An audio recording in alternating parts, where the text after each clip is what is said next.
Previously on Footstool Repair, I took apart this old footstool and had a few problems along the way, but I ended up with it apart and cleaning up the old glue from the joints.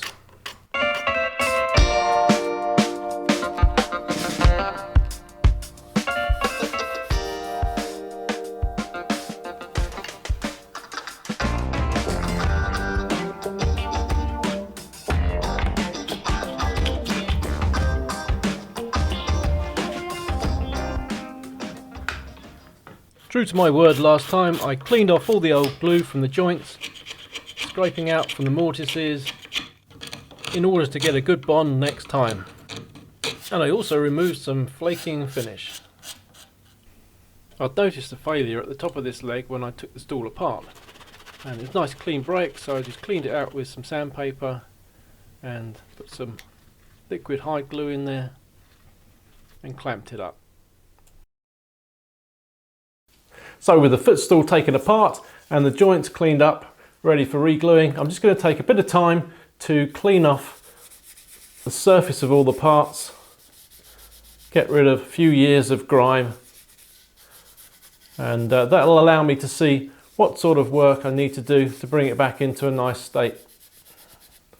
I'm starting with a very mild detergent, which should get most of the muck off, and then depending on what it looks like, I shall then move on to about a 1-to-1 mixture of white spirits and methylated spirits to clean any stubborn stains up.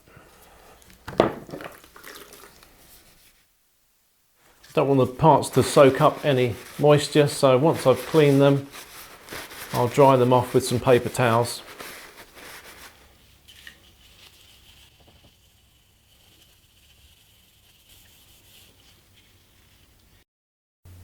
With the methylated spirits to hand, it's a good time to test that this finish really is what I think it is, which is a French polish, a shellac. So just a drop of the meths on there, leave it for a while, and it will have melted the finish. And yes, it has.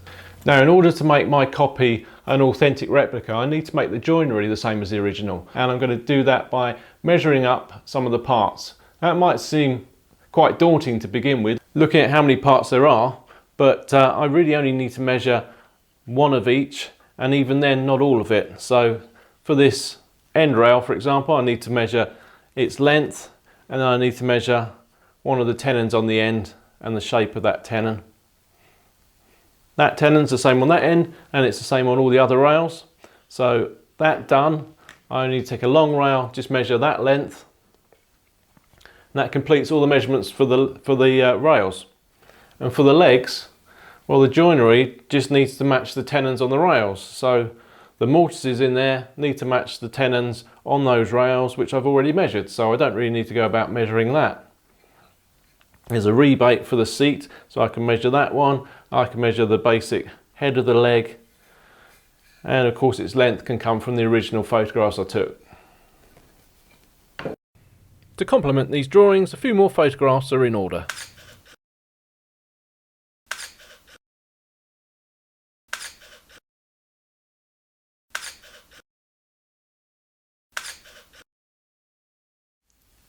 So I've got it dry assembled now, and as you can see it's rather wobbly.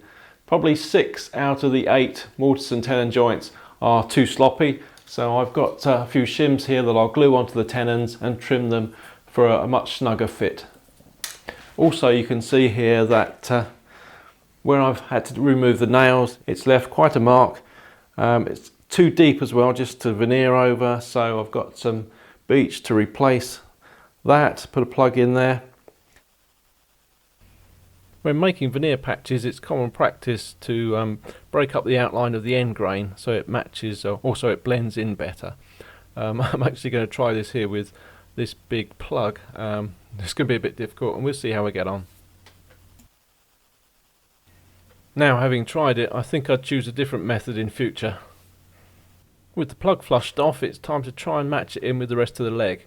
Now, the leg is actually made of beech, the same as the plug, and it's been stained to look the way it does, so if I can pick the right stains, it should match not too badly.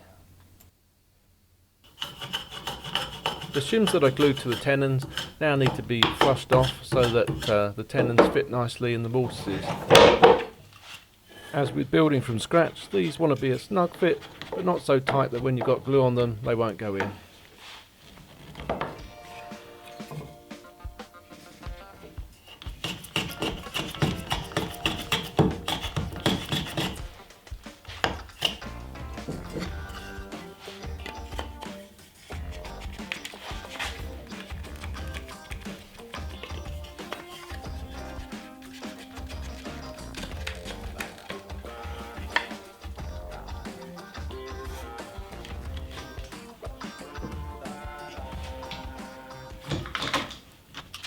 No glue this time, just checking that my plan for clamping is going to work properly and I can pull all the joints up nice and tight.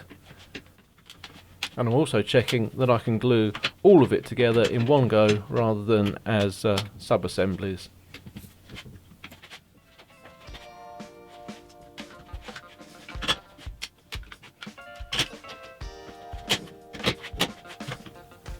And now that I'm happy, it's time to put some glue on and get this thing together.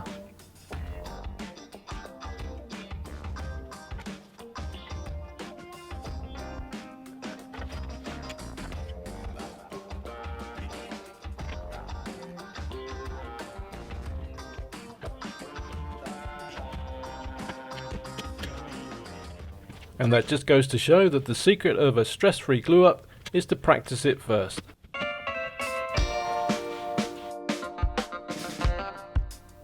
Join me next time when the clamps are off.